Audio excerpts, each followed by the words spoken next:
Mga kababayan, kamusta po? Si Kamanong po, inyong lingkod ay nagbabalik na naman po muli para po komentuhan po kayo dito po sa Tambayan mga kababayan. Samahan niyo po inyong lingkod, mag-umpisa na po tayo.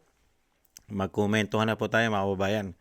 Komentuhan po natin mga tambay ang tagapagsinungaling umano sa Malacanang. Bumanat na naman po ang tagapagsinungaling at binanatan po. Binanatan po si Atty. Kapman. Sinagot po ang mga pahayag ni Atty. Kapman, mga tambay. Ito po, pakinggan po natin ang tagapagsinungaling umano ng Malacanang, mga kababayan. Ito po, umpisa na po natin. Bumanat naman ang palasyo sa mga sinabi ni Atty. Nicholas Kaufman sa confirmation hearing. Kaugnayan ang pag-aakusa ni Kaufman na kumikilos raw si Pangulong Bongbong Marcos na ma-neutralize umano si dating Pangulong Rodrigo Duterte. Sa pahayag ni Palace Press Officer Undersecretary Claire Castro, sinabi niyang kalokohan daw ang pag-aakusa ni Kaufman sa Pangulo. Mukhang si Kaufman pa raw ang merong umunong severe cognitive impairment. Nakalimutan daw kasi ni Kaufman na private citizen pa lamang si Pangulong Marcos nang ihain ng mga kasong crimes against humanity kay Duterte sa ICC. Banat pa ni Castro, hindi marunong maglahad ng klarong depensa si Kaufman para sa kanyang kliyente. Binanggit din ni Castro ang pag-amin noon ni dating Labor Secretary Silvestre Bello III sa isang interview na pumatay umano si Duterte ng isang tao mula sa helicopter. Dagdag pa ni Castro, dapat daw alamin ni Kaufman ang katotohanan ng kanyang kaso sa halip na mag-focus sa aniyay political rhetoric. Mga kapatid, Ed Lingaw po. Nakita niyo mga tambay, pinatay daw po. Nasaan yung ebidensya? Abogado siya. Alam naman po natin si dating Pangulong Duterte, mabiro yan. Likas na po kay dating Pangulong Duterte na mabiro. Di po ba? Siya nga may sabi, ni langgam, hindi siya makapatay ng langgam. Hindi po ba? Pagka sinabi pala ni dating Pangulong Duterte na siya ang pumatay kay Bonifacio at siya ang pumatay kay Rizal, maniniwala na po pala yung tagapagsinungaling. Ito po yung sinabi niya. Pagsalitay po natin tungkol po ron, mga kababayan. Ito po. Tingnan po natin yung kanya sinabi. Para sa reaksyon sa patuloy na depensa ng Duterte kaugnay ng continuous claim that the ex-president was kidnapped. Tayo nga po yung lubhang nagtataka dahil patuloy nila itong ginagawang naratibo. At ang purpose lamang nito ay sirain at ibagsak ang imahe ng ating Pangulo. Dahil mismo si dating Pangulong Duterte ang nagsabi na siya ay willing magpa-aresto kapag nandyan ang warrant of arrest. At ito nga po ay aking nakita sa isang news kung saan Philippines Duterte says he will accept arrest if ICC issues warrant. Ito ay may date na March 10, 2025 at itong salaysay na ito ay nakuha pa nung siya ay nasa Hong Kong. So, alam niya na magkakaroon ng pagsisilbi ng warrant of arrest. At ito pa ang sinabi niya, and I quote, assuming it's, referring to warrant, assuming it's true, why did I do it? For myself, for my family, for you and your children, and for our nation. If it is truly my fate in life, it's okay. I will accept it. They can arrest me, imprison me. He was not scared of the ICC and told it to hurry up on its investigation. Para sa reaksyon sa patuloy na depensa ng Duterte kaugnay ng Abogado po si dating Pangulong Duterte. Piskal po siya. At abogado po ito si Claire na tinatawag na tagapagsinungaling. Alam niya po ang proseso ng batas. Abogado po siya. Yung ginawa po ba sa kanya katanggap-tanggap? Ganun po ba? Pag sinabi ninyo na sinabi ni dating Pangulong Duterte na mag-release lang ng warrant of arrest ang ICC, kahit sa cellphone lang ni Tory Binasa, ay pwede na pong kunin ng ICC nang hindi malang ipagpapaalam sa ating bansa. Mismo ang ICC ay mayroon silang sinusunod na kanilang Rome of Statutes. Hindi po ba? Hindi sila po pwedeng kumuha na akusado na ito ay kidnapping. Yan ang sinasabi ng isang prosecutor, abogado at dating Pangulong Duterte. Walang due process na ginawa sa kanya. Pero pagdating po dito sa tagapagsinungaling, ang gusto niya pong mangyari, yung sinabi po ni dating Pangulong Duterte na willing siyang magpakulong at magparesto, ibig sabihin ba nun wala ng due process? Pagka ikaw ay hinuli mo na siya, wala ng due process? Dahil meron ka ng dala-dala ng warrant of arrest sa cellphone mo, sa cellphone ni Torre, okay na yon. Hindi ka na dadaan sa judicial, sa korte ng Pilipinas? Ganun ba, Claire? Ganun ba ang tagapagsalita o tagapagsinungaling? Huwag mong gaguhin, huwag mong gawin tanga ang mga Pilipino. Abogado ka. Alam mo ang proseso ng batas, lalong-lalo sa ating bansa. Meron tayong Bill of Rights, bawat Pilipino. Abogado ka. Hindi ka naman siguro tanga o nagpapakabobo ka lang umano dahil sa pakinabang. Hindi kaya? Mga kababayan, inaano lang po natin. Tama po ba yung pag-aresto? Tama. Arestuhin ka ng ICC na sinasabi mo na walang nakitang ICC ang mga Pilipino at wala rin nakitang Interpol at sasabihin mo, hindi marunong na abogado itong si Attorney Kapman? Ganun ba?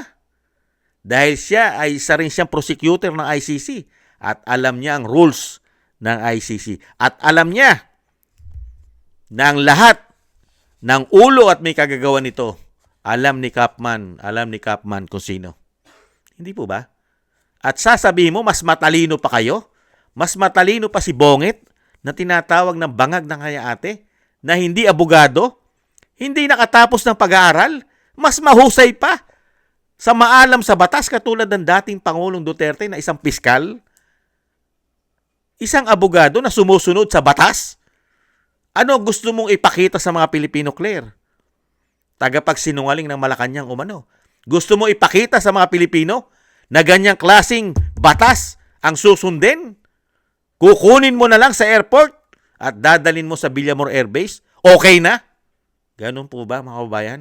Ganito tayo ginagawang bobo tanga ng tagapagsinungaling umano, mga kababayan. At sasabihin pa nila, meron daw pong pinatay, hinulog sa helicopter, sa chopper.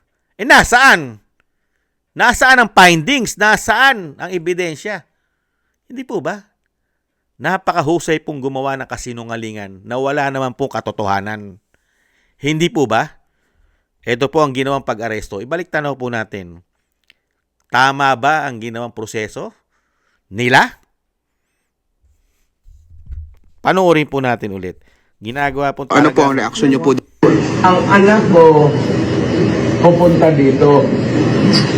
Mr. President, hindi darating yun. Kasi hindi mangyayari yun. Bigyan mo ng pagkakataon. Kung gano'n, okay lang. Huwag niyo papasukin na make it clear. Yes, sir. Hindi pa pasukin yan. Hindi ninyo, ikaw, Yes, sir. hindi mo Upon the order. pinipili mo pinapasok. Yes, sir. Upon the order, sir. Ang sabi ko, ang abogado ko, ang anak ko na babae, This incident happened around 9:05 in the evening of March 11th, 2025, minutes before former President Rodi Duterte was about to board the chartered jet that would take him straight to The Hague in the Netherlands.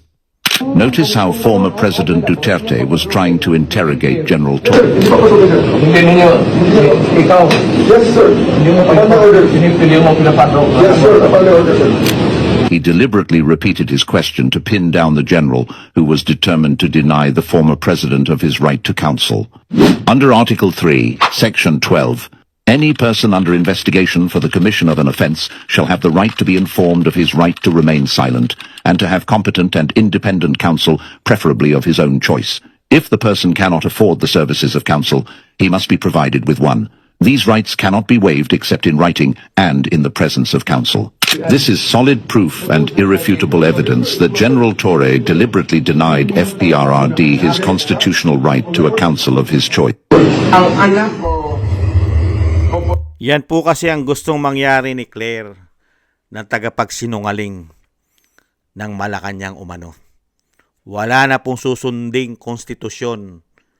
Wala na po. Wala na pong susundin na Bill of Rights ng mga Pilipino. Wala na po yan. Basta po inaresto ka ni Torre, automatic na po yun. Kailangan ka nang dalhin sa ICC. Dahil gusto mo naman magpakulong. Ganon. Ganon po binobobo at ginagawang tanga ang mga Pilipino ng tagapagsinungaling ng Malacanang. At ginagawa pa ng tagapagsinungaling ng Malacanang umano na mas matalino pa si Bongit na tinatawag na bangag na hindi po abogado, hindi po nakatapos na pag-aaral, kisa po kay dating Pangulong Duterte na maalam at mahusay at sumusunod sa batas ng Pilipinas, ng ating konstitusyon. Hindi po ba? Ganyan po nila ginagawang tanga at bobo ang mga Pilipino. Kayang-kaya po nilang budulin at gawing kawala-walang hiya ang mga Pilipino. Ginagawa po tanga ang mga Pilipino dahil po sa kanilang pamumulitika at pagpapabagsak sa mga Duterte. Hindi po ba? Ibang klase kayo. Ibang klase kayo. At ito po mga tamba, ito na lang po iniintay natin para po matapos at magkaalaman na, mga kabayan, yung ginawa po nilang proseso at pag-kidnap mismong ang dating Pangulong Duterte, sinasabi na siya ay kinidnap. Hindi siya nabigyan ng proseso, due process ng Malacanang, ng gobyerno na tinatawag na bangag ng kanyang ate. Never! At inapi siya at kinawawa. Hindi po ba?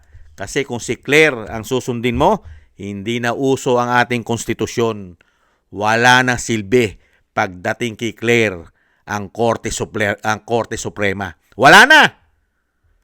Mga kabayan, ang gusto mangyari yata ng tagapagsinungaling ay maging batas komunista umano at batas militar. Ganyan yata ang gusto niya mangyari pagdating po sa mga Duterte. Hindi kaya? Ito na po ang last. Ito po ang pinale. Iniintay lang po natin, napakatagal na po mga kabayan. Iniintay po natin na sana po desisyon na ng Korte Suprema ang ginawa at ang mga petisyon na iniintay ng pamilya Duterte at ng mahigit 100 milyong Pilipino, mga kababayan. Na sana po mga kababayan ay wakasan na po sana at tapusin na po sana ng Korte Suprema yung issue po ng kidnapping o yung sinasabing due process na hindi nakamtan at ang kanyang Bill of Rights si dating Pangulong Duterte. Ito po mga kabayan, ito po yung mga kapwa natin Pilipino na humihingi po ng hustisya sa Korte Suprema. At para po maipamuka kung tama ba talaga ang pinagyayaw-yaw ng tagapagsinungaling ng Malacanang. Pakinggan po natin, ito po ang ating mga kababayang abogado na kanina po, kahapon ay nasa Korte Suprema at talagang gusto na po nilang ilabas ng Korte Suprema ang desisyon, mga kababayan. Po tayong maasahan sa ating executive branch. Ganun rin po sa legislative branch, wala na tayong maasahan. Alam naman ng lahat yan. Hindi umaasa ng hustisya mula sa ehekutibo na pinangungunahan ng Pangulo ang mga taga-suporta ni dating Presidente Rodrigo Duterte. Nagtungo kanina ang Duterte supporters sa Supreme Court para ipanawagan na desisyonan na ang mga nakabinbing kaso kaugnay ng pag-aresto kay FPRRD at pagsuko sa kanya sa International Criminal Court o ICC. Kasama na rito ang petition for habeas corpus ng mga anak ng dating Pangulo para ibalik ang kanilang ama sa Pilipinas at ang bukod na inihaing petisyon ni Senador Ronald Bato de la Rosa na pagbawalang makipagtulungan ang pamahalaan sa ICC. Ayon sa grupong United People's Initiative, posibleng mapauuwi ng bansa si Duterte kapag may desisyon na ang hukuman. Bahagian nila ito ng accountability at transparency sa pamahalaan. We are sure kasi when they resolve these cases, maaaring maipabalik natin si dating Presidente Rodrigo Duterte dahil maliwanag naman po talagang merong kidnapping, maliwanag naman po talagang hindi dumaan sa ating legal system. Malinaw naman anilang dinukot ang dating Pangulo at ang masama pa ay pinabayaan na lang sa ibang bansa. Walang due process dahil agad itong inilipad papuntang The Hague na hindi idinaan sa mga lokal na hukuman. Ang ibang taga-suporta ni FPRRD naniniwalang ang pagsuko sa dating Pangulo at pagdala sa ibang bansa ay malaking inhustisya. Pagkat Tapos ang masama nito, iniwanan nila sa ibang bansa, walang aid, walang tulong galing sa gobyerno ng Pilipinas. Inabandon na nila yung Pilipino sa ibang bansa. Nag-iisa siya doon. There is really a grave injustice that was done to the former President Rodrigo Duterte. He was illegally kidnapped and handed over to a foreign country. Una nang sinabi ng Department of Justice o DOJ na hihintayin din nila ang desisyon ng Supreme Court sa mga kaso kaugnay ng pag-aresto sa dating Pangulo. Ito anya ang kanilang batayan sa magiging... Tama po yun. Lahat po tayo, hindi lang po ang DOJ, hindi lang po ang Office of the President, lahat po ng Pilipino, pati mga OFW, ay matagal na po iniintay ang desisyon ng Korte Suprema sa ginawa po nila kay dating Pangulong Duterte. Kaya po, wag na wag po tayong maniniwala sa lahat ng sinasabing naratibo ng tagapagsinungaling ng Malacanang hanggat walang desisyon ang Korte Suprema dahil may batas po tayong sinusunod sa ating bansa. Ang ating pong institusyon, lalo-lalo po ang Bill of Rights ng isang Pilipino. Kayo, ako, at si dating Pangulong Duterte, lahat po tayo ay may Bill of Rights, mga kabayan, sa ating institusyon. Hindi po ba? Yan po, inaasahan po natin. Sana po tuldukan na po ng Korte Suprema nang matigil na po. At sana po, hindi po sila magamit at hindi ma-pressure ang Korte Suprema. Dahil alam naman po nila ang ginawa nila kay dating Pangulong Duterte. Dahil po, walang nakita ang mga Pilipino. Kidnapping ang ginawa. Hindi na po dinala sa korte, hanggang Villamor Air Base na lang po. Hindi na po inilabas. At wala pong nakapasok, pati po ang kanyang legal counsel, na kanyang anak na Vice President, at isang abogado, ay hindi rin po pinapasok ni Torre. Yan po ang ayaw sagutin ng tagapagsinungaling. Pagka tinatanong po siya na sinasabing kidnapping ang ginawa, iba ang sinasagot. Pinasisinungalingan niya. Iba ang sinasagot. Ang isasagot, gusto naman daw po at willing magpakulong basta may warrant of arrest. Yun ang sinasagot doon sa issue na kidnapping. Unbelievable. Ang issue po'y kidnapping, proseso, due process. Hindi ang pagpapakulong, madaling magpakulong. Lalong-lalo ito'y nasusunod ang proseso ng batas. Hindi ka pwedeng basta-basta magpakulong nang hindi naaayon sa batas. Hindi po ba? Hindi po komunista ang ating bansa. At lalong-lalong wala po tayong martial law sa ating bansa. Hindi po ba? Ginagawa po kasi ng tagapagsinungaling ng ating bansa na parang umanong may martial law sa atin at batas komunista ang umiiral umano. Yan yata ang gusto ipamukha sa atin, mga kababayan, ng mga hayop na yan. Di umano. Mga kababayan. Yan po, mga kababayan, ang sagot po ng tagapagsinungaling umano ng Malacanang. At pilit pong sinisiraan pa si Atty. Kapman, mga kababayan, at ang pamilya Duterte. At parang kasalanan pa ni dating Pangulong Duterte na siya'y nakulong sa ICC. Unbelievable. Kaya po, mga kababayan, maiksi na po ang panahon. Ang panahon po ay lumilipas. Baka akala ni Claire Castro ang kapangyarihan ay hindi lumilipas. At ang alam niya yata, lahat ng ginagawa niya ay walang kapalit na hustisya. Baka akala niya lahat ng ginagawa niya kasinungalingan umano ay libre.